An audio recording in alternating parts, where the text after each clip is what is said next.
Let us quickly talk about the indicators of rapport in this video. The first indicator of rapport is an internal sense of being connected. Remember, rapport is a two-way process. Not only is the client in rapport with you, but you also are in rapport with them. To understand what I mean, just think of a situation where you experience rapport with someone.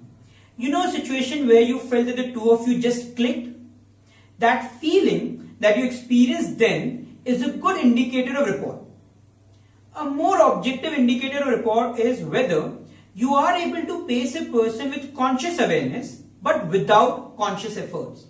So if you are pacing breathing pattern, check whether your breathing pattern is now naturally in sync with the other person's breathing pattern or not. If you have to put in efforts to keep the breathing in sync, rapport is not yet strong enough.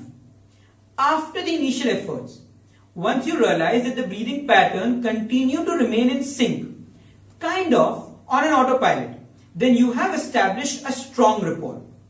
Finally, the strongest indicator of rapport is whether you are able to lead the other person, let's say into a new posture, breathing pattern, emotional state, or in any other way.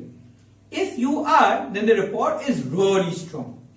Once the rapport is strong, you will notice that working with people is a lot more easier than what you may have originally thought, and you may end up having a lot more fun along the way.